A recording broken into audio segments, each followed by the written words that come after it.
오늘의 헤드라인입니다. 화이트리스트에서 일본을 제외하는 고시 개정안이 이르면 이번 주에 시행에 들어갈 것으로 보입니다. 일본은 보복 조치로 생각할 수밖에 없다는 의견을 밝히면서 향후 대응이 주목됩니다.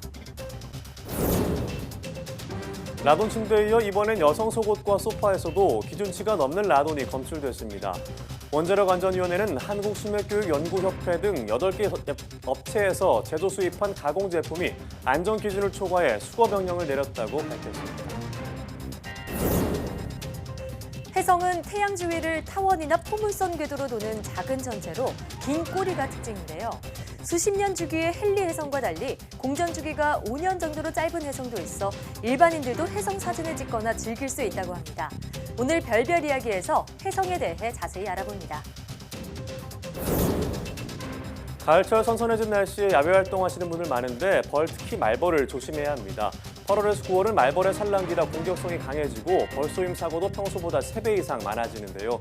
벌집을 발견하면 즉시 119에 신고하고 어두운 색보다는 밝은 색 옷을 입으면 벌쏘임 사고를 예방할 수 있다고 합니다. 오늘 사이언스 119에서는 말벌 조심법에 대해서 알아보겠습니다.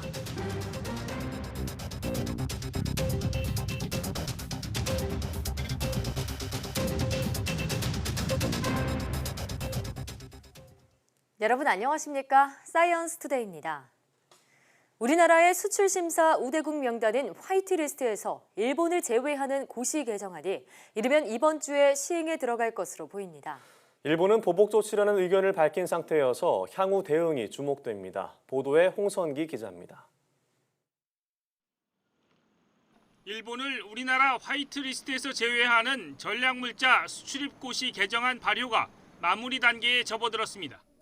정부는 지난 3일 마감한 의견 수렴 내용을 바탕으로 규제 심사와 법제처 심사까지 마쳤습니다.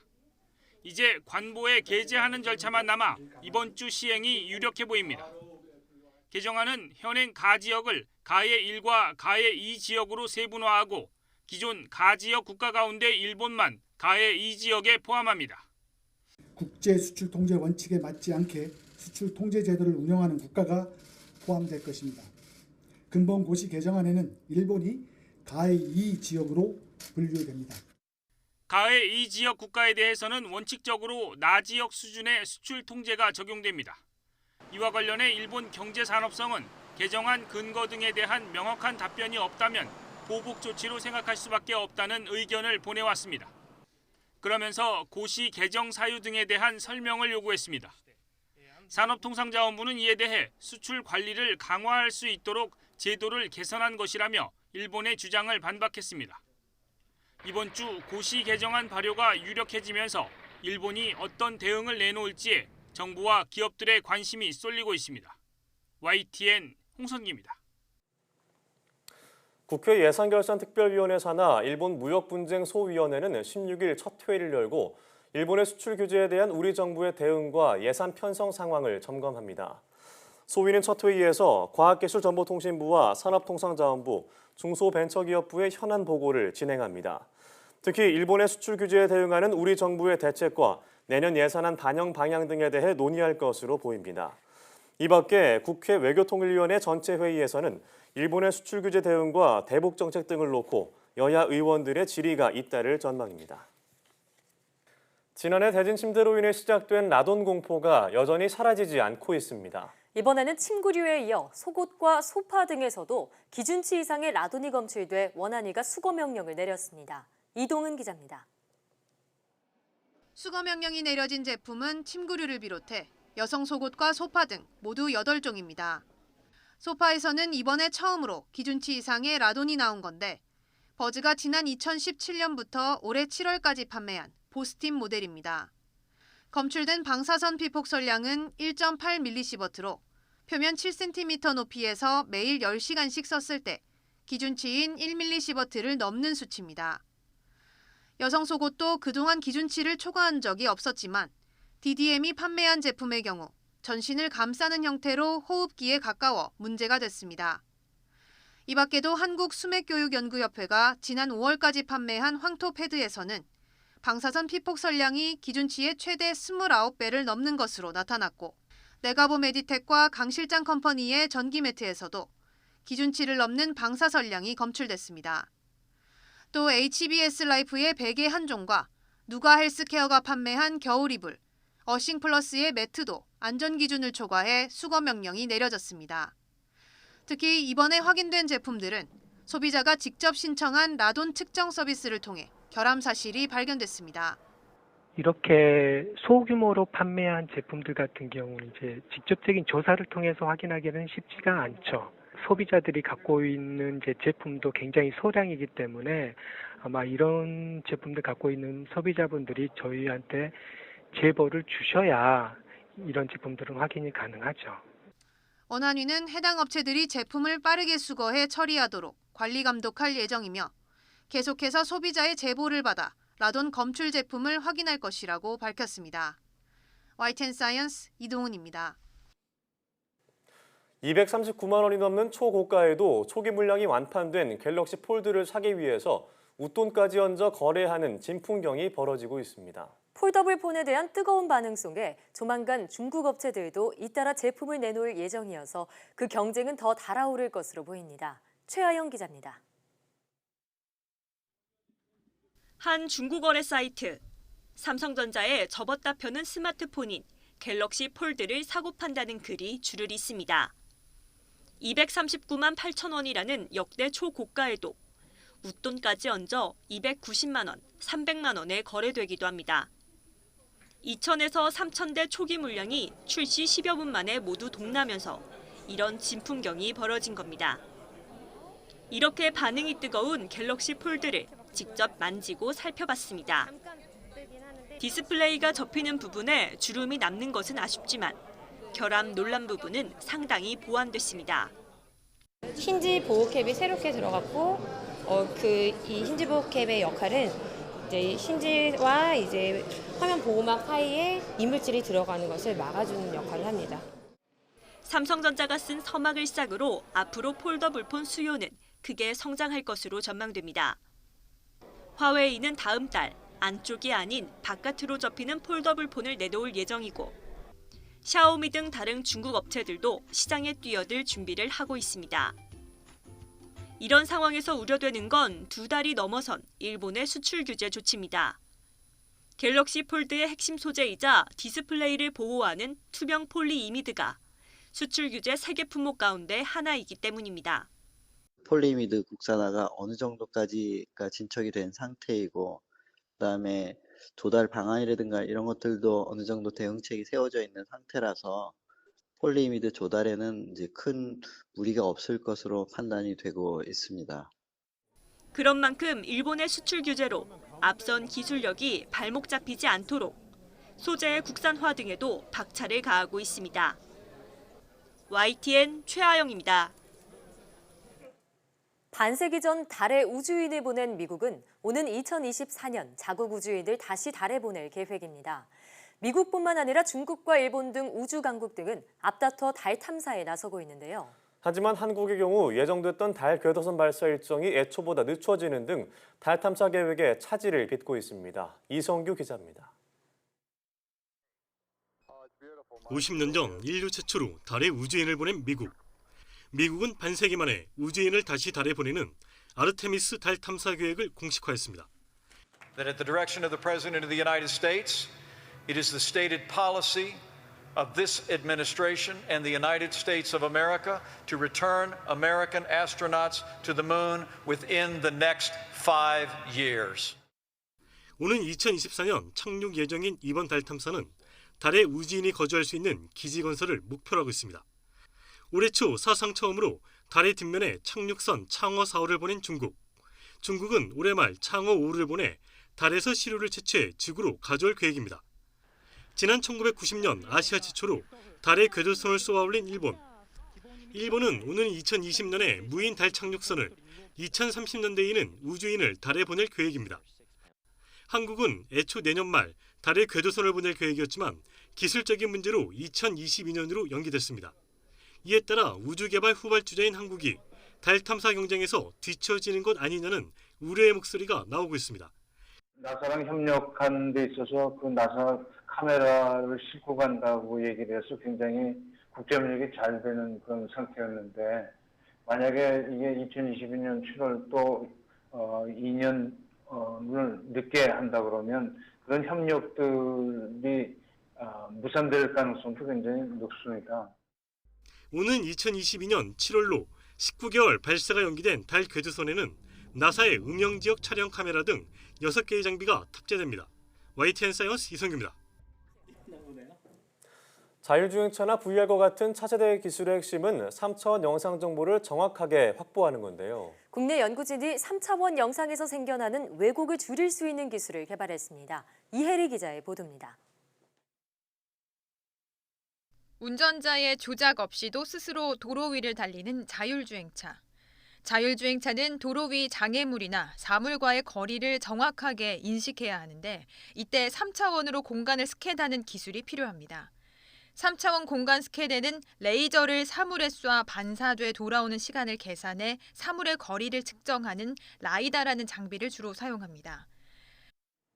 국내 연구진이 이 라이다의 한계를 극복할 방법을 찾았습니다. 레이저를 쐈을 때 이를 아예 투과시키거나 맞은편에 있는 엉뚱한 사물로 반사시켜 인식 오류를 일으키는 유리를 정확하게 찾아내 바로잡는 겁니다. 일반적인 피사체는 반사가 한 번 정도 일어나지만 유리는 빛이 투과도 하고 반사도 이루어지기 때문에 하나의 레이저 펄스가 다수의 산란광을 발생시킨다는 정보에 착안할 수 있고, 그래서 이러한 특성을 확률적으로 모델링을 해서 유리 영역을 자동으로 검출하는 알고리즘을 개발했습니다. 연구팀의 기술에 따라 실제 건물을 3차원으로 스캔한 영상입니다. 분홍색으로 표시된 부분이 유리고 빨간 부분은 이 유리로 인해 나타난 허상인데 이를 정확히 인식하고 반사된 부분을 제거하는 겁니다. 3차원 영상에서 유리로 인한 오류를 잡아낸 것은 이번이 처음입니다. 연구팀은 이를 활용하면 자율주행차나 VR, AR 등의 분야에서 고품질의 영상을 손쉽게 얻을 수 있을 것으로 기대했습니다. YTN 사이언스 이혜리입니다.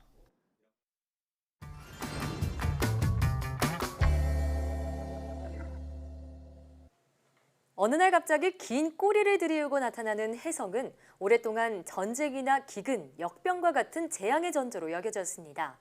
하지만 이 혜성이 태양계 천체임이 밝혀지면서 막연한 두려움은 사라지고 과학의 시대가 시작됐는데요. 네, 오늘 별별 이야기에서는 한국천문연구원 안상현 박사와 함께 혜성에 대해 알아보겠습니다. 네, 박사님 안녕하세요. 어서 오세요. 네, 혜성하면은 뭐 뒤에 배경도 있지만 긴 꼬리가 일단 생각이 나고요. 네. 그 지구와 충돌 가능성에 대해서 뭐 딥임팩트나 아마겟돈 이런 SF 영화가 생각이 나기도 하는데 혜성을 어떻게 설명할 수 있을까요? 예. 혜성은 45억 7천만 년 전에 태양계가 생길 때 거기 미행성들이라는 게 있었는데 수많은 미행성들이 있었는데 그것이 행성이나 해 이런 걸로 뭉쳐지지 못하고 남아있던 게 있어요. 그리고 이제 태양계 소천체라고 하는데 그 중에서 태양 근처에 있는 것들은 소행성이 되고요. 태양계 이제 외곽에 있던 것들은 이제 혜성이 되는 겁니다. 그래서 그 혜성이 오르트 구름이나 카이퍼 벨트 이런 데 이제 있다가 천왕성이나 해왕성이 궤도를 돌면서 그걸 건드려요. 섭동을 합니다. 건드린다고 하는데 그래서 그것이 태양계 안쪽으로 떨어져 들어오기 시작하죠. 그래서 그것이 붙들려가지고 태양의 인력에 붙들려가지고 궤도를 돌아요. 그런 것들이 이제 주기해성이 되고 그런 겁니다. 그렇군요. 이제 그것이 목성쯤 오면은 거기서 승화가 일어나고 코마라는 게 뭘 말하는 건가요? 고체에서 기체로 바로 변하는 거를 성화라고 합니다. 그래서 그것이 코마라는 이제 머리라고 하는데요. 그걸 만들고 그것이 이제 태양풍을 받아서 긴 꼬리를 만들기 시작해요. 그래서 혜성 그다음에 화성쯤에 오면은 그것이 이제 먼지 꼬리라는 것도 생기고요. 그래서 그 태양에 있는 자외선을 받았다가 일산화탄소, 이산화탄소, 그다음에 뭐 다른 그런 분자 이런 것들이 태양의 자외선을 받았다가 특유한 녹색, 청색 이런 빛을 내는 게 이제 이온골이고요. 혜성 안에는 이제 아주 소량이지만은 먼지가 들어 있는데요. 모래 같은 거죠. 그런 게 들어 있는데 그것이 그 혜성 궤도에 따라 길게 늘어서 있는 게 햇빛을 반사해서 노르스름하게 보이는 거. 그거를 이제 먼지골이라고 그러죠. 그래서 그거를 지구에서 보면은 우리가 보는 꼬리가 있는 혜성이 이렇게 보이는 거죠. 그렇군요. 그런데 많은 분들이 혜성하면은 헨리 혜성 가장 먼저 떠올리실 것 같아요. 이게 76년 주기로 나타난다 이런 게 사실로 증명이 되면서 혜성을 둘러싼 여러 가지 괴소문도 점차 사라졌다고 하는데 이 헨리 혜성과 함께 또 소개해 주실 만한 혜성이 있다면 설명해 주시죠. 헨리 혜성은 그러니까 17세기에 에드먼드 헨리라는 영국의 천문학자가 맨 처음 그 존재를 알아냈거든요. 예. 계속 주기적으로 돌아온다 하는 걸 알아내서 첫 번째 주기 해성으로 알려진 해성이고 자기 이름을 붙였죠. 다른 그래서 사람에 헨리 비해서. 해성이 됐군요. 예, 그래서 그렇게 됐고 지금까지 그다음 이후에 이제 알려진 것들이 많아요. 그래서 네. 그 미항공우주국에 이제 그 해성 등록하는 사이트에 네. 주기 해성으로 등록돼 있는 게 지금 약 380개 있습니다. 아, 주기 해성이라는 건 주기가 있다라는 걸 네, 의미하는 주기적으로 거죠. 해를 주기적으로 궤도를 도는 거죠. 네. 그래서 그런 것들이 380개가 있기 때문에 지금 하늘에도 사실은 해성이 있어요. 다만 네. 어두워서 안 보일 뿐이고요. 그렇군요. 근데 이제 그 380개지만은 그 주기를 갖지 않은 우연히 오는 해성들이 훨씬 더 많거든요. 예. 네. 비주기 해성이라고 하는데 그래서 그런 것들이 많고요. 제가 본 것 중에는 그 거의 매 1년에 한두 개씩은 볼 수 있는데요. 네. 물론 맨눈으로 보는 거는 되게 어려워요. 아주 어려운 데, 어두운 데서 봐야 되기 때문에 또 아마추어들은 이제 쌍안경 이런 걸 동원해서 보거든요. 네. 근데 예. 그렇지 않고 그냥 맨눈으로 볼 수 있는 거는 정말 인생에 한두 개 정도 올까 이 정도로 되게 그렇군요. 드문 겁니다. 드문 그래서 일이네요. 어디 이제 언론이 내는 데서 해성이 나타나니까 보세요 그러면은 다 실망하거든요. 아, 안 보이니까요. 예, 도시에서도 그렇고 어디 가도 잘 안 보이거든요. 예. 그래서 근데 제가 봤던 거 중에는 몇 년 전인데 러브조이라는 사람 호주 사람인데 이 사람이 발견한 몇 개 해성 중에서 하나를 본 게 있어요. 근데 맨눈으로는 역시 제가 눈이 나빠서 못 보고 네, 카메라로 찍어가지고 본 게 있었고요. 네. 네. 많이 있습니다. 예, 그 아까 말씀하셨던 주기해성, 비주기해성 있는데 그 둘은 어떤 차이가 있는 거라고 다시 한번 좀 설명해 주신다면요. 예, 주기해성은 태양계 외곽에 이렇게 뭐 오르트 그룹이나 카이퍼 벨트에 이렇게 있다가 섭동을 받아서 해의 중력에 의해서 잡혀가지고 네. 궤도를 계속 반복해서 도는 거예요. 예. 그러면 그 태양계 근처에 있는 지구에서 봤을 때는 주기적으로 네. 계속 보이겠죠. 태양 중력의 영향을 받는 거군요. 네, 예. 태양계에 있는 천체들은 다 태양 중력에 의해서 궤도를 돈다고 보시면 되고요. 네. 예. 비주기 해성은 더 훨씬 멀리 있는 건데 네. 그런 것들이 뭐 주변에 있는 별이나 이런 거에 지나가면서 섭동을 줘서 그것들이 태양계 안쪽으로 들어왔다가 다시 나가요. 예. 그리고는 대개는 다시 돌아오지 않죠. 한 번만 왔다 가는 것들이죠. 비주기 행성 같은 경우에도 좀 그 궤도를 계산해서 볼 수가 있을까요? 비주기 해성도 예를 들면 요즘은 망원경이 커가지고요. 네. 몇 년 전에 한 2, 3년 전에 지구 근처로 오기 전에 2, 3년 예. 전에 발견이 돼서 세 군데만 3번을 관측하면 그 네. 궤도를 계산할 수 있거든요. 아, 3번 정도만 관측하면요. 네, 그러면은 궤도를 알아가지고 언제 이제 어느 하늘에 몇 시 며칠에 어떻게 예. 보일 것이다라는 게 이제 계산이 돼요. 그런 정보를 그래서- 알려주는 곳도 있을까요? 예, 우리나라에서는 이제 저희 천문연구원에서 알려드리기도 하고요. 예. 미국의 이제 항공우주국에서 하기도 합니다. 그렇군요. 네, 이렇게 얘기를 들어보니까 직접 보고 싶다는 생각이 드는데 이 천문학 전문가가 아니어도 해성을 사진으로 찍을 수 있다 이렇게 말씀을 하셨는데요. 네. 그 일반인이 해성을 관측하려면 어떻게 해야 될까요? 예, 저도 사실은 이론 천문학자이기 때문에요. 일반인이나 다름이 없습니다. 네. 그래서 제가 어렸을 때부터 즐겨왔던 방법인데요. 저희 인간의 눈은 한계가 있어요. 그래서 예. 그 눈을 보완해주기 위해서 쌍안경을 쓰든지 아니면 이제 제가 쓴 방법은 DSLR 아시죠? 네. DSLR 카메라요. 예, 요즘은 뭐 사실 폰카로 다 쓰지만은 네. 그 DSLR을 가지고 장기 노출을 주는 게 있어요. 10초, 15초 이렇게 오랫동안 셔터를 열어놓을 수 있는 게 있어요. 예. 그러면 미리 인터넷이나 이런 데서 오늘 해성이 어디 나타난다는 정보를 별 지도를 입수한 다음에 네. 그쪽에다 대고 그 셔터를 카메라를 고정시켜 놓고요. 삼각대나 이런 데로 네. 고정시켜 놓고 셔터를 10초나 20초를 노출을 줍니다. 그러면은 화면에 별들이 점점이 나타나고요. 예, 거기에 해성이 이제 별과는 다른 게 있습니다. 제가 찍은 거를 이제 보실 수 있는데 네. 제가 작년 겨울이요. 12월 13일 날 안면도에서 이제 찍은 것인데요. 예. 예.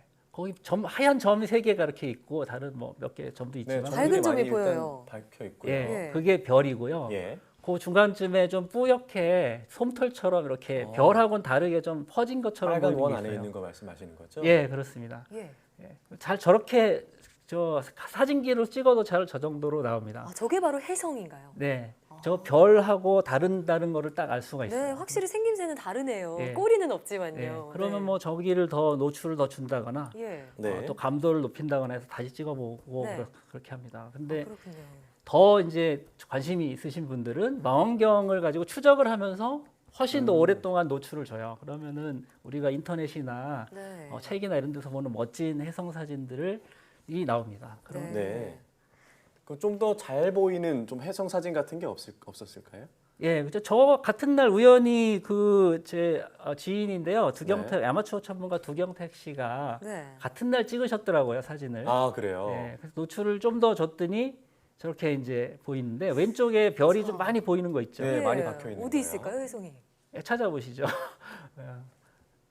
저 일단 박혀 밝은 있는 부분이 것들 중에 보이고요. 하나 있는가요? 아니요, 그거는 이제 플레이아데스라는 성단이고요. 별이 보이는 성단이군요. 성단이고 예. 오른쪽 아래쪽에 보시면은 보입니다. 음. 아까 보였는데 지금 사진 화면이 이제 확대가 되면서 지나갔는데요. 네, 네. 그렇군요. 저기 이제 보이시죠? 약간 이 포르스름한 오른쪽 아래 네. 별들 사이에 좀 퍼진 것처럼 포르스름한 게 있죠. 아, 예, 오른쪽 아래. 희뿌였네요. 예, 아까 아까처럼. 제가 찍었던 거를 훨씬 노출을 많이 줘서 저렇게 네. 찍을 수 있습니다. 예. 저렇게 색깔이 해성들은 다 다른데 네. 특히 대부분은 이제 녹색이 많아요. 녹색이요. 녹색은 이제 CN이라고요. 카본, 그러니까 시아노젠이라는 분자. 네. 그다음에 C2. 그래서 분자 탄소가 있어요. 그런 것들이 이제 해에서 나오는 자외선을 흡수했다가 저런 색깔을 녹색을 녹색을 내는 거죠. 내는군요. 예, 일반인들도 그러면은 마음만 먹으면 장비만 갖춰져 있다면은 밤하늘의 해성을 관측할 수 있다 이런 얘기인데 네. 우리가 해성은 참 보기가 힘들지만 그래도 별똥별은 쉽게 볼 수가 있잖아요. 그런데 이 별똥별이 또 해성의 자녀물이죠. 예, 예. 네. 아까 이제 해성에서 먼지가 있다고 그랬잖아요. 뭐 모래알갱이 같은 예. 먼지가 있는데 그것이 궤도를 이렇게 돌다가 네. 그 궤도를 지구가 지나가면은 별똥별이 많이 되는 떨어지죠. 거죠. 네. 그래서 그것들이 결국에는 우리가 밤에 보는 별똥별이 네. 사실 해성의 자네다. 자네다, 부스럭이다. 부스럭이다. 네, 그럼 우리가 해성을 보고 싶을 때 아쉽지만 그래도 별똥별이라도 보면서 해성을 생각해 보는 것도 좋을 것 같네요. 예. 네, 오늘 말씀 잘 들었습니다. 네, 예, 고맙습니다. 감사합니다.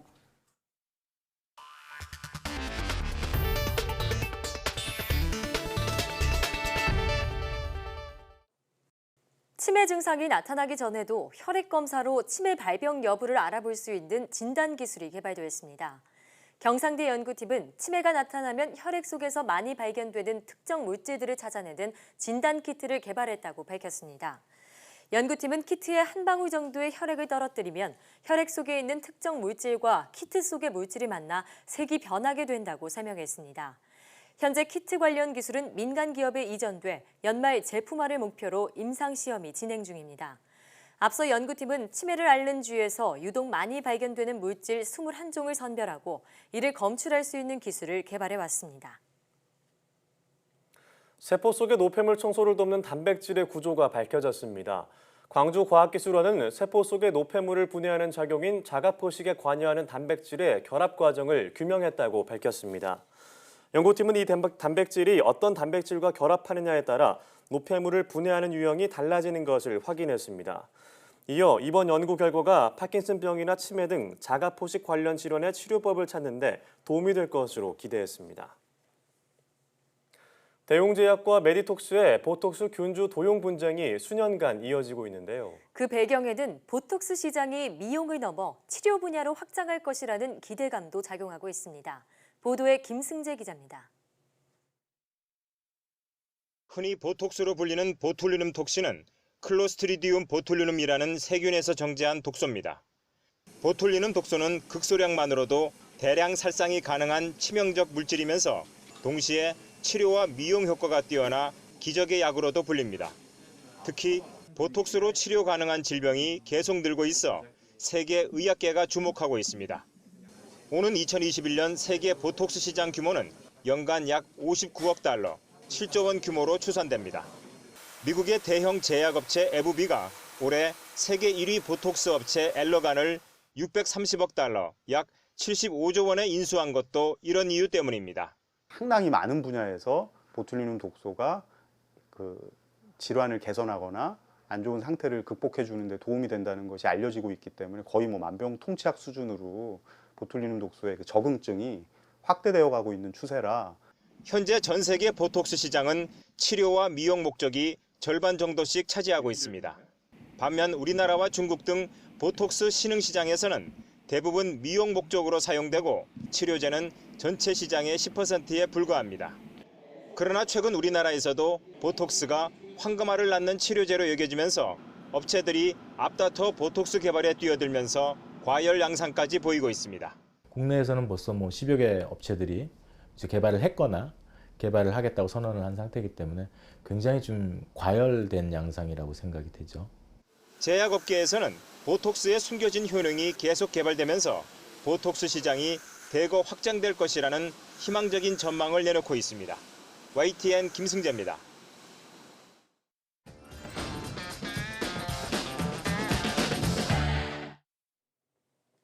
한 주간 화제의 뉴스를 뽑아보는 사이언스 핫5 시간입니다. 지난주 시청자들의 눈과 귀를 사로잡은 과학 뉴스는 어떤 것일까요? 5위부터 만나보시겠습니다.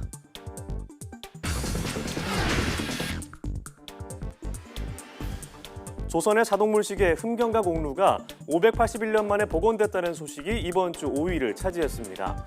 흠경가 공루는 조선시대 최고의 과학자 장영실이 당시 최첨단 기술을 집약해 만들었지만 병인양요 이후에 사라진 것으로 전해졌는데요. 3년에 걸친 연구와 고증을 통해 다시 우리 눈앞에 나타난 흠경가 공루가 선조들의 놀라운 기술력을 새삼 실감하게 합니다.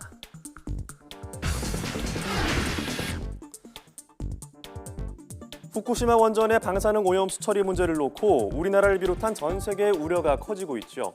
이런 가운데 일본의 환경 문제를 담당하는 환경상이 오염수를 과감하게 바다에 버려야 한다고 주장하면서 파문이 일었습니다. 일본 내부적으로 이미 방류를 결정한 것이 아니냐는 이야기까지 나오는 상황에서 수출 규제를 꼬인 한일 관계가 더 악화하고 있습니다.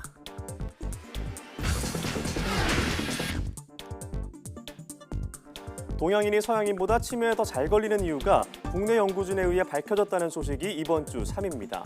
치매를 유발하는 유전자의 새로운 유전 변이가 동양인에게서 더 자주 발견된다는 사실을 최초로 규명한 건데요. 이번 연구 성과가 치매를 정복하는 데 한 발짝 다가가는 계기가 되길 기대해 봅니다.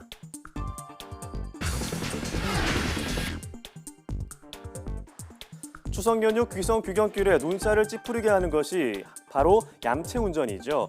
그런데 올 추석 얌체 운전 단속에 드론이 투입된다는 소식이 전해졌습니다. 안전하고 즐거운 귀성 귀경길, 이제는 드론에 맡겨도 되겠습니다.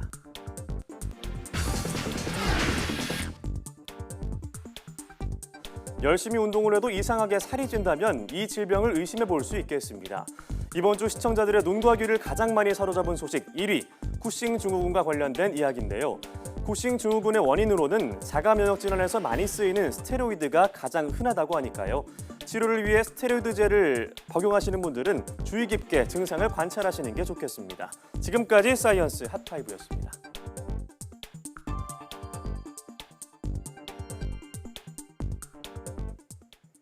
개물림 사고를 막고 반려견을 효과적으로 통제하기 위해 외출용 목줄 길이를 2m로 제한하는 방안이 추진됩니다. 또 맹견의 관리를 위해 맹견 소유주에 대한 교육도 강화됩니다. 보도에 천상규 기자입니다. 지난달 18일 20대 여성이 친구와 함께 충남 보령시의 한 자동차 튜닝숍에 들렀다가 갑자기 덤벼드는 대형견에게 목과 어깨 등을 물려 전치 3주의 상처를 입었습니다. 이 여성은 사고 당시 정신을 잃을 정도로 큰 충격을 받아 지금도 작은 소리에도 깜짝깜짝 놀랍니다. 딱 물리고 중간중간에 끊겨요. 그러니까 물리고서 이제 친구가 옆에서 잡아떼고 이제 제 비명소리에 직원분이 나와서 걔를 뗐는데 살아야 된다 이 생각밖에 없어요. 정말 죽을 줄 알고. 이 개는 목줄을 맸지만 목줄 길이가 긴데다가 힘까지 강해 이 여성을 무차별 공격했습니다. 내년 하반기부터는 이 같은 사고를 막기 위해 반려견 목줄 길이가 2m 이내로 제한됩니다. 또 건물 내부 공용 공간에서는 소유자가 반려견을 안거나 목걸이를 반드시 잡도록 규정했습니다. 반려견이 공격하는 범위를 줄이고 반려견을 효과적으로 통제할 수 있도록 하기 위해서입니다. 이와 함께 한 번 물면 치명적인 사고를 일으키는 맹견의 소유주에 대해 교육을 강화하기로 했습니다. 맹견을 3월 21일 이전에 소유하신 분은 9월 말까지 맹견 교육을 받으셔야 하고 3월 21일 이후 소유하신 견주는 6개월 이내에 맹견 교육을 반드시 받아야 합니다. 맹견은 도사견과 아메리칸 핏불테리어, 아메리칸 스탠퍼드셔 테리어, 스탠퍼드셔 불테리어, 로트와일러 등 5종과 그 잡종이 해당됩니다. 전문가들은 개 물림 사고를 방지하고 최대 300만 원에 이르는 과태료 부과를 피하기 위해서는 반드시 맹견 소유주 교육을 받을 것을 당부했습니다. YTN 천상유입니다. 중앙아시아에 있는 아랄헤는 세계에서 4번째로 큰 호수였지만 1960년대부터 수량이 급감하며 지금은 고사 위기에 놓여 있습니다. 하지만 최악의 재앙 속에서도 당국과 주민들의 노력으로 요즘은 아랄헤를 찾는 관광객이 늘어나고 있다고 합니다. 김태영 기자가 전해드립니다. 거대한 소금 호수인 아랄헤를 끼고 번성했던 우즈베키스탄의 항구 도시 무이나크. 여러 척의 폐선들이 녹이 쓴 채 지금은 땅으로 변해버린 호숫가에 놓여 있습니다. 한 가족이 폐선을 구경하고 사진을 찍으며 즐거운 시간을 보냅니다. 지구 최악의 환경 재앙으로 꼽히는 아랄헤를 찾는 관광객이 부쩍 늘어나고 있습니다. 1960년대 초까지 세계 4위 크기의 호수였던 아랄헤는 옛 소련의 면화 육성 정책으로 인해 수량이 줄면서 바닥을 드러냈습니다. 아랄헤가 조만간 사라질 것이라는 우려 속에 지금의 모습을 간직하려는 사람들의 발길이 이어지고 있습니다. Муйнак мы, конечно, приехали ради того, чтобы добраться до Аральского моря, посмотреть на то, как изменилась здесь природа, что вообще происходит. 당국의 지원으로 점차 관광 인프라도 확충되고 있습니다. 여행객을 위한 숙박시설이 속속 들어서고 있고 관광 기념품 제작을 위한 현지인 고용도 늘어나고 있습니다.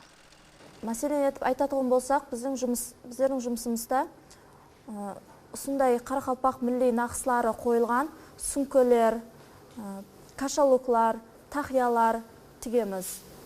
2017년 초 대통령령에 따라 무이나크의 관광 사업은 활기를 띠기 시작했고 여행객이 지난해 2,000명에서 올해는 약 5,000명으로 늘어날 것으로 기대됩니다. Su topsilmalarga tekrarlanib ko'p turizmni rivojlantirish bo'yicha ko'p жұмыстар amalga oshirilgan. 아랄헤를 삶의 터전으로 삼아온 주민들은 자연 파괴로 인한 교훈을 새기며 관광 사업으로 활로를 찾고 있습니다. YTN 김태현입니다.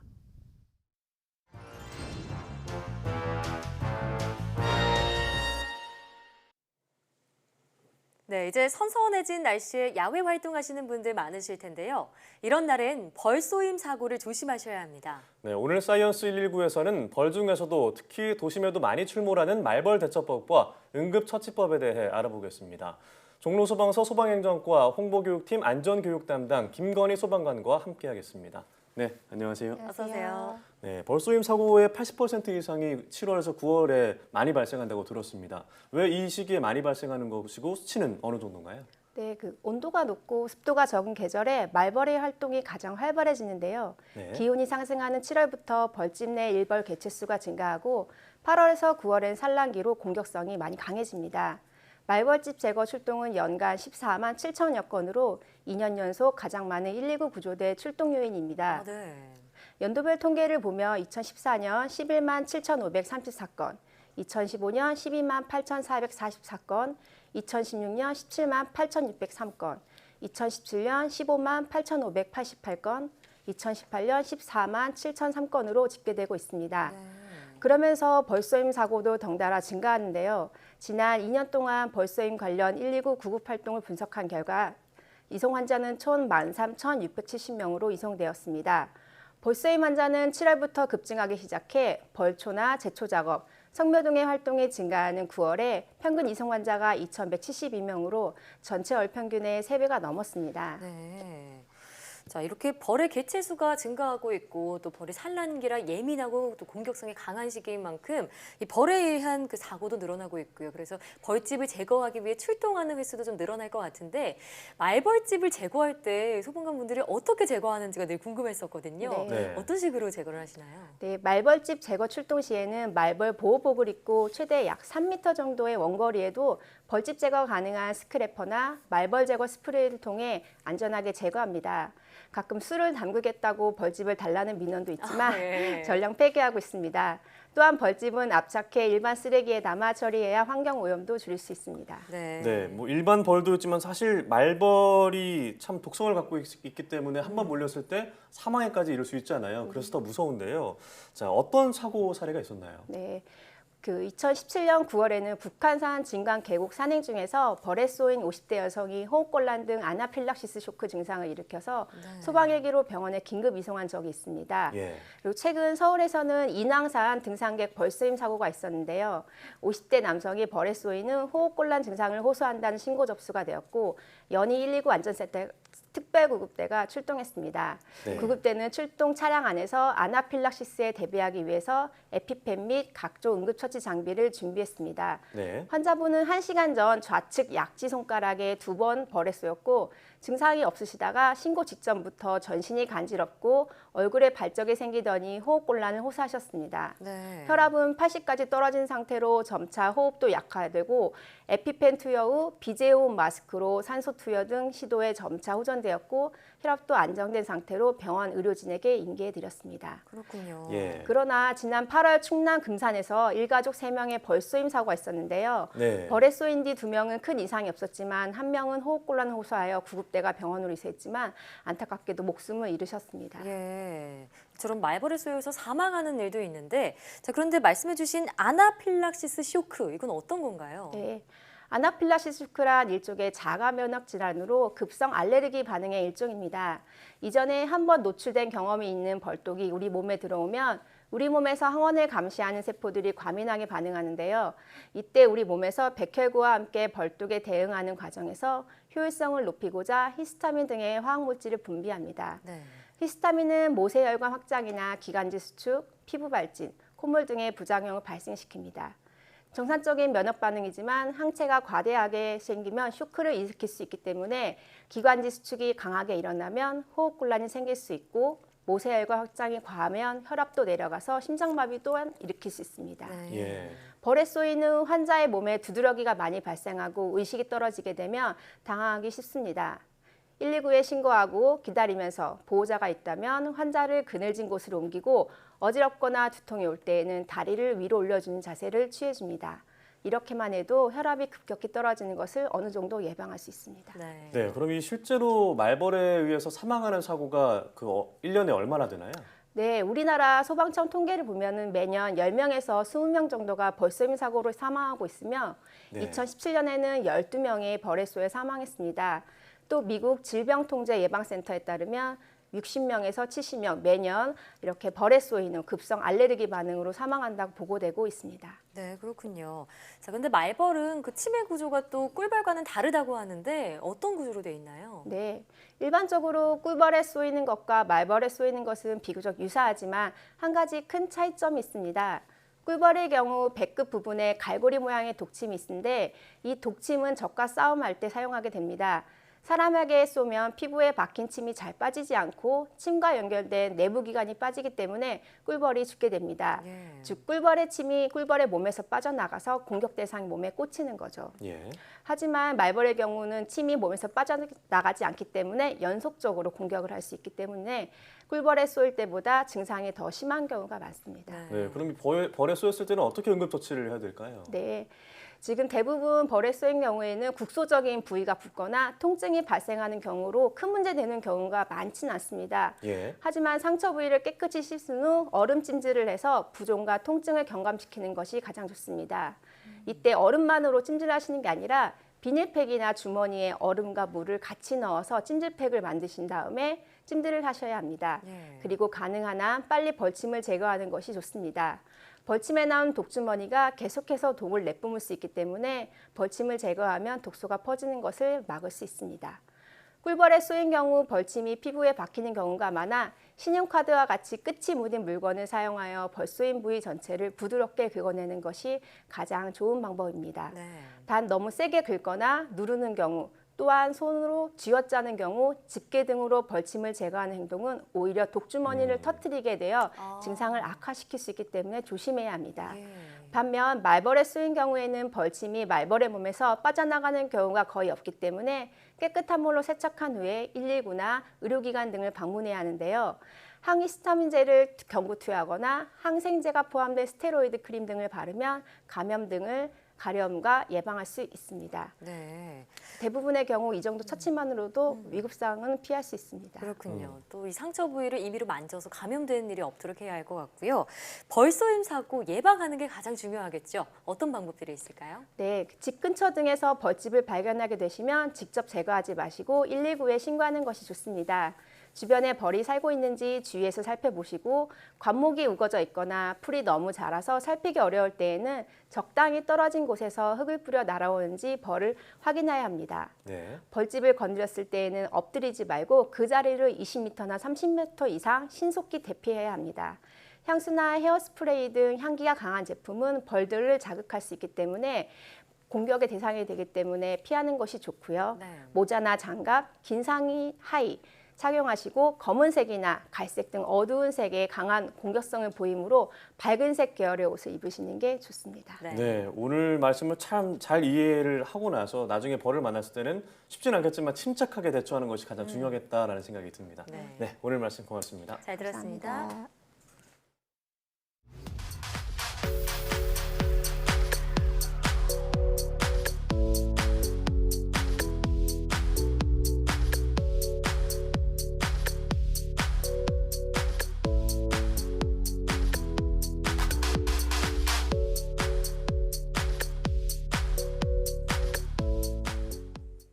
태양계 밖에서 갑자기 나타나 지구에 긴 꼬리를 남기는 이 혜성의 고향은 어디일까요? 네, 지금까지 알려진 바에 의하면 태양계 끄트머리에 구름 벨트를 이루고 있는 카이퍼 벨트 또는 오르트 구름이라고 합니다. 하지만 아직까지는 직접적인 관측 증거가 없기 때문에 추측에 불과한데요. 올해 1월 나사의 무인우주 탐사선 뉴 호라이즌스-1은 카이퍼 벨트에 있는 소행성 천체에 접근하며 탐사의 시작을 알렸습니다. 태양계 끝에서 우주의 비밀을 밝혀낼지 기대해 보겠습니다. 네, 사이언스 투데이 오늘 저희가 준비한 소식은 여기까지입니다. 함께해 주신 여러분 고맙습니다.